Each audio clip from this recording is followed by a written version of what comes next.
오늘 함께 나눌 하나님 말씀은 요한복음 21장 1절부터 4절입니다.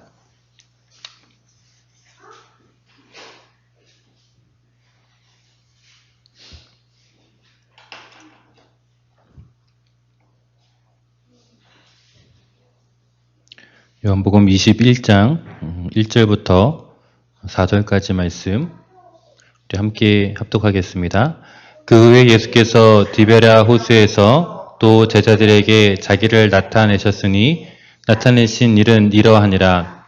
시몬 베드로와 디두모라 하는 도마와 갈릴리 가나 사람 나다나엘과 세베대의 아들들과 또 다른 제자 둘이 함께 있더니 시몬 베드로가 나는 물고기 잡으러 가노라 하니 그들이 우리도 함께 가겠다 하고 나가서 배에 올랐으나 그날 밤에 아무것도 잡지 못하였더니 날이 새어갈 때에 예수께서 바닷가에 서셨으나 제자들이 예수인 줄 알지 못하는지라.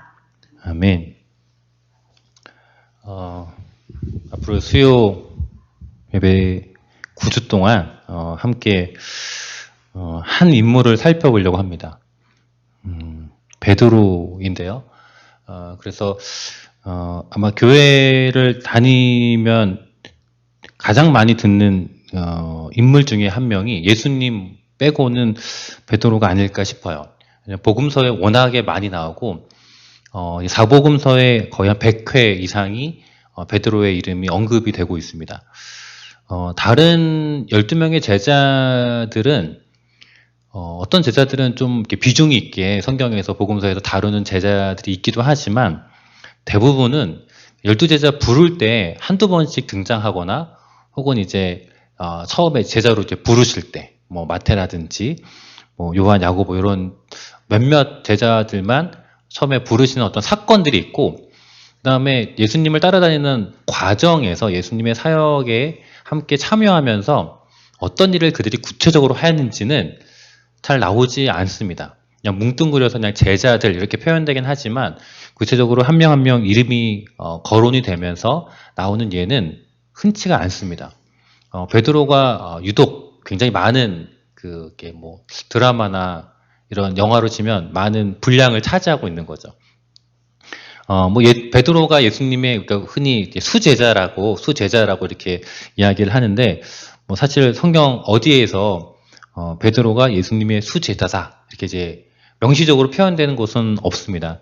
하지만 예수님께서 이제 중요한 어떤 사역의 순간순간에 베드로와 요한, 야고보 이렇게 세 명의 제자를 따로따로 데리고 다니신 적이 여러 번 있었고 또 초대교회가 형성될 때 베드로가 교회의 이제 수장으로서 지휘자 역할을 지도자 역할을 했기 때문에 예수님의 이제 수제자다 이런 이제 호칭들을 저희가 쉽게 사용을 하고 있습니다.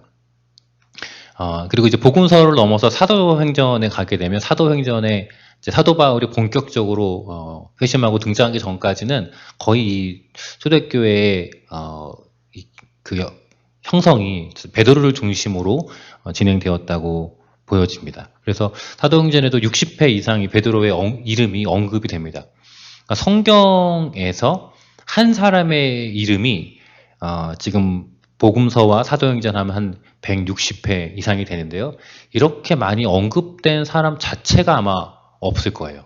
뭐 어떤 누구를 지금 떠올리시더라도 뭐 사무엘 상하 이런 데 가면 이제 다윗의 이름이 좀 많이 나오긴 하겠지만 워낙 유명한 이제 대스타인 다윗을 제외하고는 모세도 이렇게 많이 나오지는 않을 것 같기도 하고 그래서 어마어마하게 아무튼 많은 분량을 차지하고 있는 게 베드로입니다.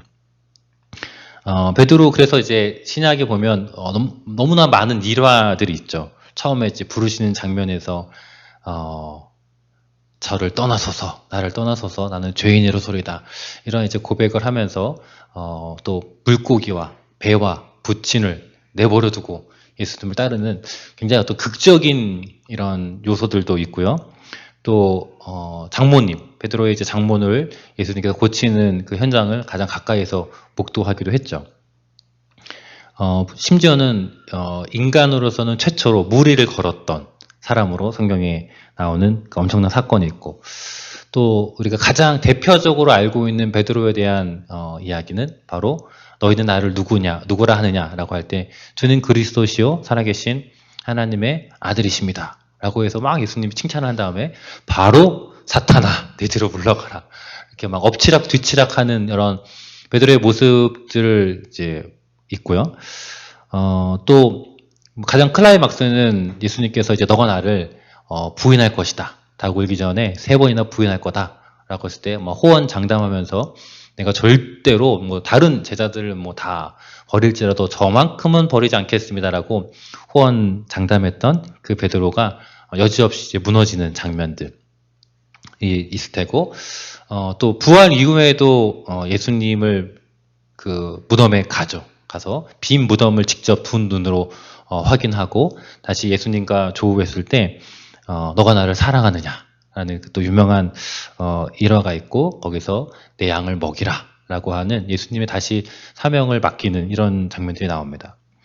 그래서 마치 이 복음서에 나오는 이제 베드로의 이야기를 들어보면 베드로가 굉장히 열심이었구나. 그리고 정말 수제자답게, 물론 그의 어떤 좀 이렇게 들쑥날쑥하고 좀 이렇게 과격한 어떤 성품이라든지 굉장히 열정이 지나친 이런 성격들이 있었지만, 좀 모난 부분이 있지만 그래도 나름 꽤 괜찮은 그런 수제자 될 만한 사람이었다.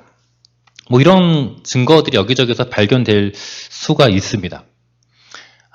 그런데 성경을, 이 복음서를 꼼꼼히 잘 읽어보면, 그리고 사도행전 1장의 초반부를 보면 사실은 전혀 그렇지 않았다는 사실이 하나 밝혀지게 됩니다. 그렇게 그냥 베드로를 예수님의 수제자다운 모습으로 이해하고 복음서를 읽게 되면은 너무나 많은 구절들이 사실 이해가 안 돼요. 왜 그랬지? 왜 꼭 이렇게 했지라고 이해가 안 되는데, 또 다른 방식, 복음서의 베드로를 이해하는 또 다른 방식이 있습니다.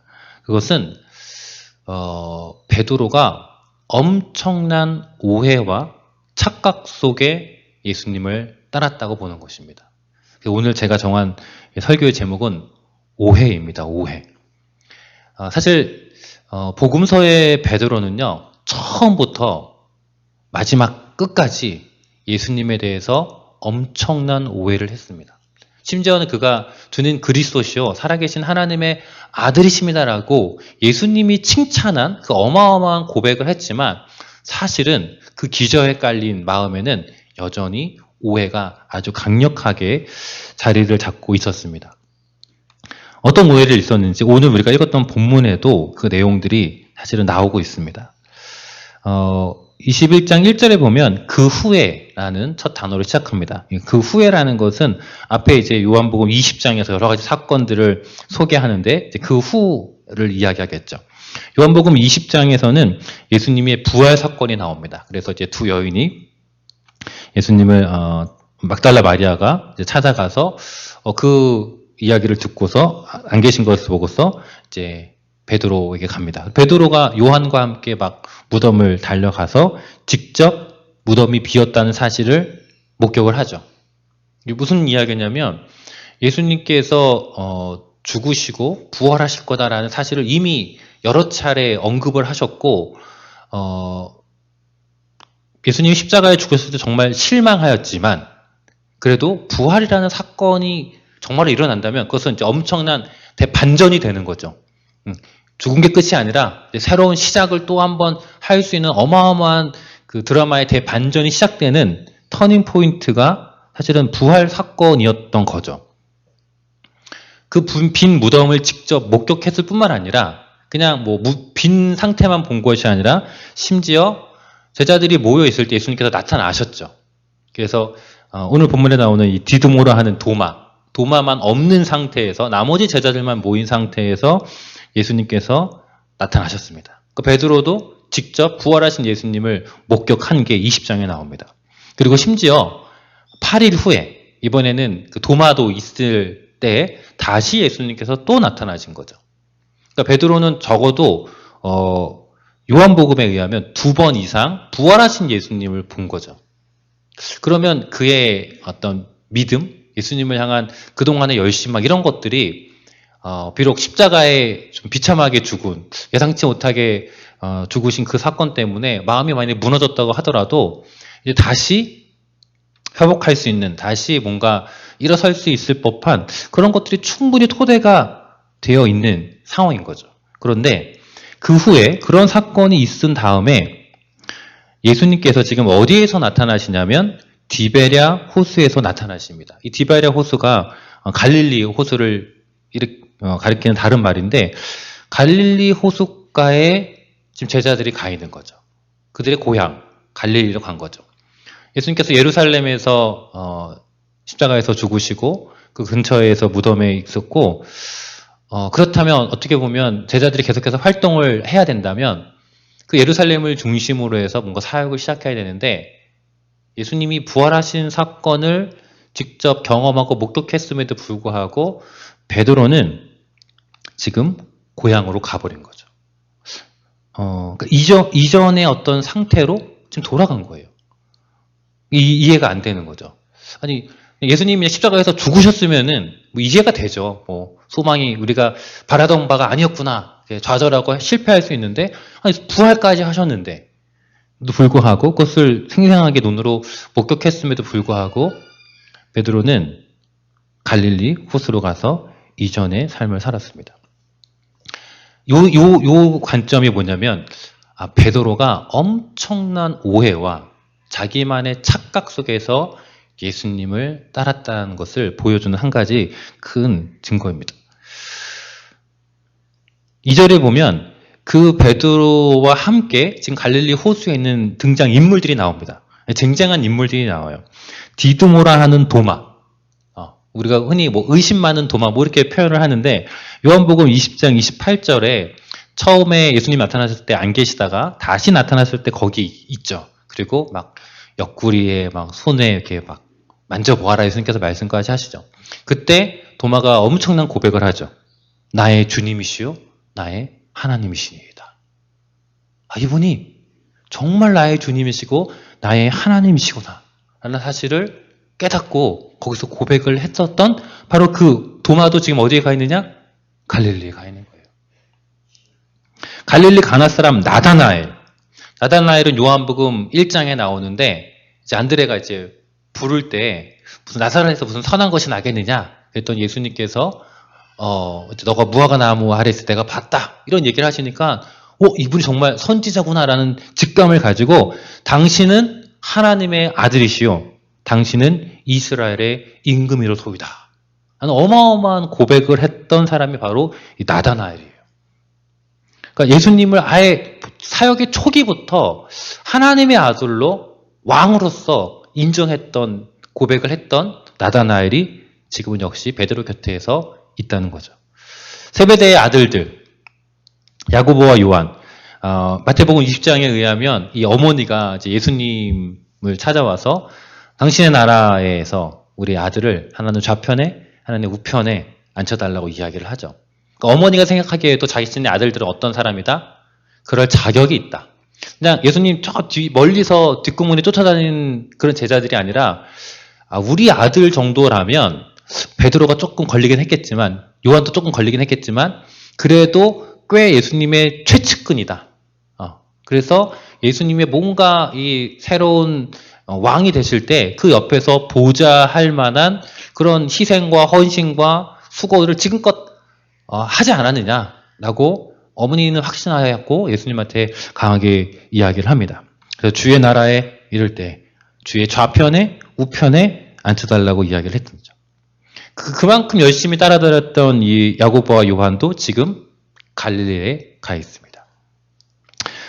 또 다른 두 명의 제자는 이제 익명으로 나옵니다. 이들이 누구인지는 나오지 않지만, 이들이 다 지금 7명의 제자들이 갈릴리에 다시 가 있는 거죠. 이들이 왜 여기 있느냐? 왜 여기 있을까요? 뭔가 실망을 해도 단단히 한 겁니다. 예수님의 부활을 했음에도 불구하고 그것조차도 이들에게는 석연치 않은 거죠. 그것 가지고도 안 되는 거예요. 이들이 생각했었던 그 짙은 오해와 짙은 착각, 이것이 예수님이 부활했음에도 불구하고 도무지 해소되지 않았던 거죠. 그 엄청난 오해와 착각, 그게 무엇이었는가? 3절을 보면요. 베드로가 그 7명의 제자들과 함께 있을 때 이렇게 이야기합니다. 나는 물고기 잡으러 가노라. 나 이제 고기 잡으러 가겠다. 라고 이야기를 합니다. 뭔가 엄청나게 오해와 착각이 있었고 아직 그게 해소가 전혀 되지 않은 상태에서 베드로는 물고기 잡겠노라고 이야기를 합니다. 3년 전에 예수님이 베드로에게 나타났을 때 베드로와 그 옆에 있었던 제자들에게 함께 물고기를 잡는 제자들에게 이렇게 이야기했습니다. 내가 너희를 사람을 낚는 어부가 되게 하리라. 그 전까지는 물고기를 잡는 어부였죠. 고기 잡는 어부였는데 이제 내가 너희를 사람 낚는 어부로 만들어주겠다 라고 이야기를 했었습니다. 물론 예수님과 함께 사역을 하면서 많은 전도 활동을 하고 기적도 베풀고 이적도 했죠. 많은 사람을 낚았죠, 사실은. 그런데 다시 이제 사람 낚는 어부에서 물고기 잡는 어부로 다시 돌아가겠다는 것입니다. 아니 무엇이 그토록 실망하였기에, 무엇이 그토록 자신이 원하던 것과 일치하지 않았기에 그 사역을 하다가 다시 돌아가서 물고기 잡는 삶으로 들어갔을까? 그랬더니 그 옆에 있었던 이 6명의 제자들이 그럼 우리도 가겠다 라고 이야기합니다. 우리도 함께 가겠다. 사실은 예수님께서 제자를 부르실 때 목적이 있었죠. 가서 전도도 하고 가르치기도 하시고 또 가장 먼저는 예수님과 함께 있게 하기 위해서. 제자를 부르신 첫 번째 목적이었죠. 예수님과 함께 하기 위해서. 그런데 지금 그들이 예루살렘에서 예수님을 만났음에도 불구하고 예수님과 함께 있었던 것이 아니라 갈릴리로 가서 베드로와 함께 있는 것이죠. 물고기 잡는 삶을 사는 데에 함께 있는 것이죠. 그 말을 하고 그들이 배에 올라갑니다. 그들이 다시 배를 탑니다. 마태복음 4장에서 예수님께서 베드로를 부르실 때 이런 표현이 나옵니다. 저희가 곧 배와 부친을 버려두고 예수를 쫓으니라. 배와 부친을 버려두고 예수님을 쫓았는데 그게 잠깐이었던 거죠. 완전히 그들의 마음속에서 다 버리고 정말 새로운 삶을 살겠다라고 예수님 쫓아갔던 것이 아니라 임시였던 거죠. 임시. 언제가 될지는 몰랐겠지만 그들도 적어도 그들이 생각하는 어떤 대의와 목표와 목적과 명분을 위해서 잠깐, 그것을 위해서라면 지금 잠깐 내가 아버지를 떠나고 배를 떠나두고 이 생업을 포기하는 거 잠깐은 괜찮아 라고 예수님을 따라갔던 거죠. 근데 3년 뒤에 그들은 다시 배에 오릅니다. 베드로의 인생의 전환점은 그렇기 때문에 예수님을 만났던 사건이 아닙니다. 주여 나를 떠나소서 나는 죄인으로소이다. 내가 자신의 죄인됨을 발견했던 그 순간, 그리고 예수님께서 내가 너로 사람을 낚는 어부가 되게 하겠다라고 해서 배와 부친을 버려두고 예수님을 쫓았던 그 시점이 베드로의 인생의 전환점이 아니었던 것이죠. 베드로는 왜 예수님을 따라갔느냐? 그는 예수님이 메시아인 줄 알았습니다. 하나님의 아들인 것을 알았습니다. 그래서 어떻게 하기를 원했느냐? 어떻게 되기를 기대했느냐? 로마 나라를 정복하기를 기대했습니다. 자신의 민족 이스라엘이 해방되는 것을 원했습니다. 노예로 살고 핍박받는 이집트에서 핍박받았던 그 이스라엘의 상태처럼 지금 로마에 의해서 압제받는 이 가련한 자신의 민족이 다시 해방되기를 꿈꾸었던 거죠. 그런데 위대한 선지자가 나타난 것이죠. 자신들이 스승으로 섬겼던 세례 요한보다도 더 많은 기적과 이적을 베풀 수 있고 세례 요한이 직접 하나님의 어린 양이로다 라고 자기는 신들매를 풀기에도 감당치 못하겠노라고 했었던 그 메시아가 나타난 거죠. 그래서 이제 그를 따라가면 어떻게 되느냐? 드디어 우리 민족이 해방될 수 있는 거죠. 그러니까 베드로는 열렬한 독립투사였던 것입니다. 물론 열심당원들, 뭐 시몬 이런 사람들처럼 막 이렇게 요즘 우리나라 뭐 일제 시대로 얘기하면 이제 테러 집단, 이게 막 그런 막 열사들 있잖아요. 도시락 폭탄 투하 이런 종류의 부류는 아니었지만 그래도 마음속에 정말 이 한 몸 불살라서 언제라도 내가 정말 기회가 오고 때가 오고 우리에게 하나님 약속하셨던 그 메시아라는 구원자가 나타나면 내가 그분을 도와서 이 나라를 해방시키는데 독립을 이루는데 로마로부터 우리가 자유케 되는데 이 한 목숨 아깝지 않게 다 버리겠노라고 그 굳은 결심을 하고 있었던 것이었죠. 그래서 베드로는 예수님을 만났을 때 저분이라면 내 인생을 좀 걸만하다. 어떤 것에? 독립에. 이스라엘의 독립에 저분이 가장 적격자다. 저분이 하나님을 보내신 자라는 확신도 있었고 메시아라고 확신도 있었고 그렇기 때문에 저분이 바로 우리를 정치적으로 해방시켜 줄 것이고 군사적으로 해방시켜 줄 것이고 이 세상 나라를 뒤엎어서 우리 민족을 구원할 것이라는 그런 기대가 있었던 것이죠. 그 믿음 때문에 그 오해와 그 착각 때문에 베드로는 3년을 묵묵히 예수님을 따라다녔던 거죠. 그런 예수님이 갑자기 십자가에서 죽는다고 하니 말이 안 됐던 거죠. 그래서 결정적인 사건으로 베드로는 그 믿음을 한순간도 포기한 적이 없었기 때문에 마지막 예루살렘에서 로마 군병들이 예수님을 잡으러 왔을 때 베드로가 한 행동이 있었죠. 말도 안 되는 행동을 하죠. 정말 이거는 뭐 객기라고 하기에는 사실은 말도 안 되는 행동을 해요. 대제사장 말구의 귀를 잘라버리죠. 왜 잘랐을까요? 그 행동을 하면 어떻게 될까요, 이게? 그 행동을 하면 당연히 상대방을 자극하는 거잖아요. 난리가 나겠죠. 완전히, 그러니까 사실은 그 로마 군사들과 유대인 지도자들의 무리가 먼저 예수님을 잡으러 온 건데, 근데 선 공격을 해버린 거죠. 베드로가. 예수님의 일당들이 선 공격을 한 거예요. 그러면 그렇지 않아도 잡으러 왔는데 올컨이 잘 됐다라고 해서 더 로마 군대 입장에서는 더 어떤 명분도 생기고 또 강력하게 뭔가 군사적 위력을 발휘할 수 있었겠죠. 베드로는 그걸 노렸던 거예요. 그걸 철저하게 노렸던 거죠. 그럼 이제 어떻게 해야 된다? 예수님이 나설 수밖에 없겠구나. 이쯤 되면 예수님이 나서야지 이제. 막 혼잡한 요 상황에서 누가 막 피가 흘리고 막 이런 상황에서 막 정말 정신없는 이 상황에서 이것을 통제할 수 있는 분은 메시아밖에 없지 않느냐. 그러니 그때는 이제 메시아가 나서야 돼.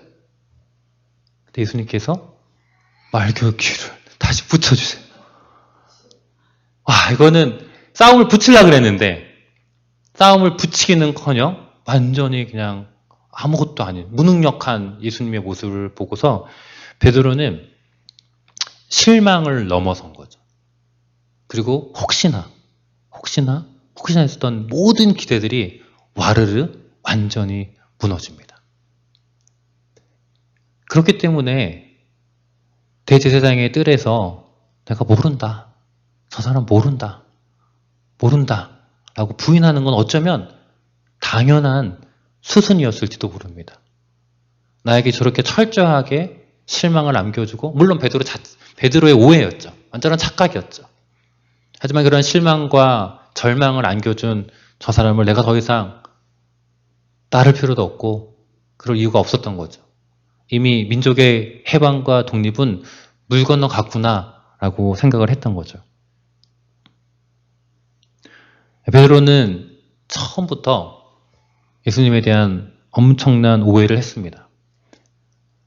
부활 후에도 사실은 바뀌지 않았어요. 그래서 사도행전 1장에 보면 예수님께서 다시 부활하셔서 이제 승천하시기 전에 또 나타나셨을 때 마지막 때의 징조를 잠깐 말씀하실 때 제자들이 이렇게 묻습니다.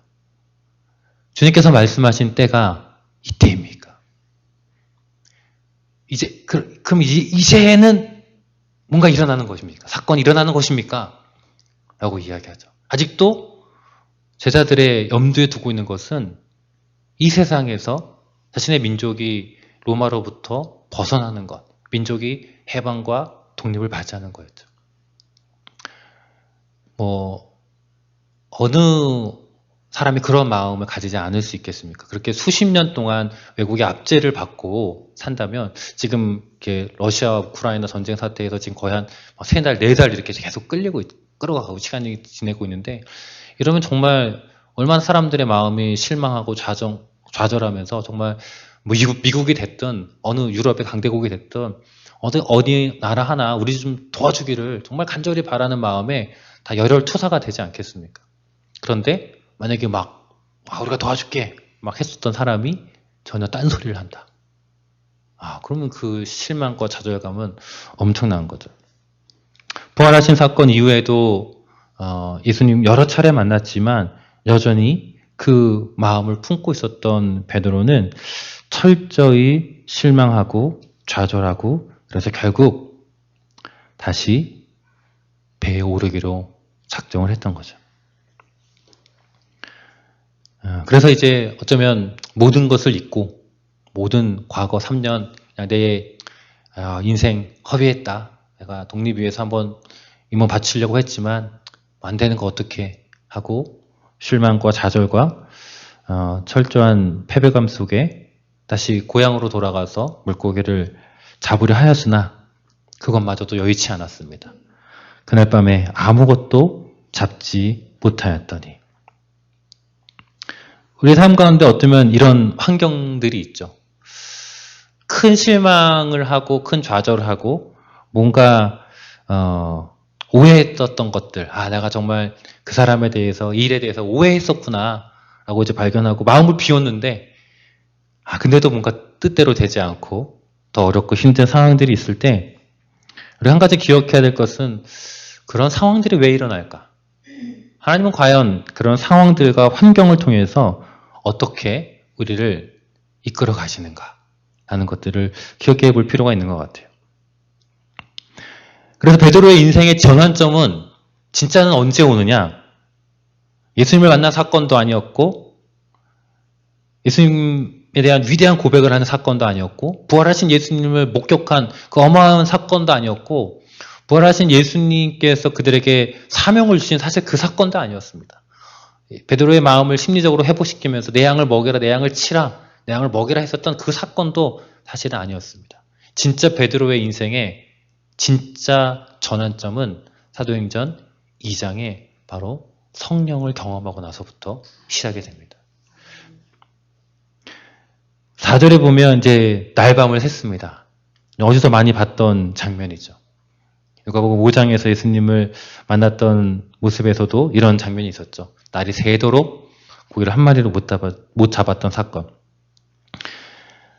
예수님께서 바닷가에 서셨습니다. 그런데 제자들은 그분이 예수님인지를 알지 못했습니다. 새벽 무렵이고 물 한 개가 올라왔을 수도 있고 해가 떠서 반짝반짝 이글거리는 반사 때문에 뭔가 시야가 흐릿할 수도 있었겠죠. 그렇지만 아마 제자들 입장에서는 설마 예수님이 여기에? 아마 생각도 못했을 것 같아요. 물론 예수님께서 생전에 얘기를 했습니다. 또 막달라 마리아를 통해서 내가 너희보다 먼저 갈릴리로 갈 거라는 예언도 하셨습니다. 그렇지만 이미 다 예수님에 대한 엄청난 오해와 착각 속에 그 모든 기대가 다 물거품이 되고 절망과 낙심 가운데 있었던 그들에게 그런 생각들이 있을 리 만무하고 여기는 아무도 오는 이 없을 테고 우리는 이미 실망과 좌절과 패배로 가득 찬 그곳에 설마 예수님이 올 거라는 기대를 전혀 못했을 것입니다. 그래서 어쩌면 21장 4절에 나타난 예수님의 모습은 너무나 뜻밖의 방문이었습니다. 우리 삶에서 예기치 못했던 순간에 이 순간에 예수님이 나타난다고? 이 순간에 예수님이 찾아오신다고? 이 순간에 나에게 어떤 도움의 손길이 나한테 온다고? 정말 뜻하지 않았던 그 순간에 그 현장으로 예수님께서 찾아가신 거죠. 저는 이 본문을 딱 묵상하면서 읽다가 그런 생각이 들더라고요. 우리는 이제 교회라는 공간을 여기 이제 예배당을 마련해 놓고 주일마다 성도님들이 오시잖아요. 오셔서 여기서 같이 예배를 드리는데 예수님은 먼저 와서 기다리는 게 아니라 찾아가셨구나. 그들의 삶의 현장으로 그들이 애쓰고 고생하고 뒤죽박죽 엉망진창인 삶을 살아가는 그 삶의 현장으로 가셔서 거기서 만나셨구나. 어쩌면 우리 그리스도인의 삶이라는 게 우리 교회 한번 오세요가 아니라 우리가 나아가서 그들의 삶의 현장으로 가서 함께 그들을 거들어주고 함께 도와주고 거기에서 그들을 만나는 게 그리스도인의 삶의 방식이 아닌가 이런 좀 생각들을 했습니다.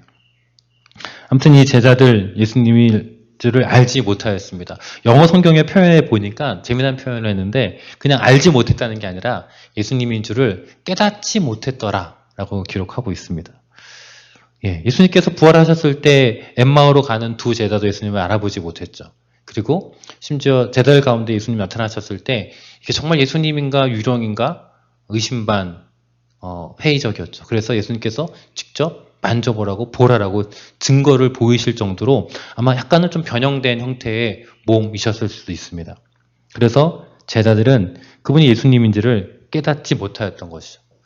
그것은 육안의 눈을 가지고 있다고 해서 보여지는 게 아니라 이 세상의 논리나 지식이나 상식과 우리 어떤 합리적인 판단을 가지고 있다고 해서 예수님을 알아보는 게 아니죠.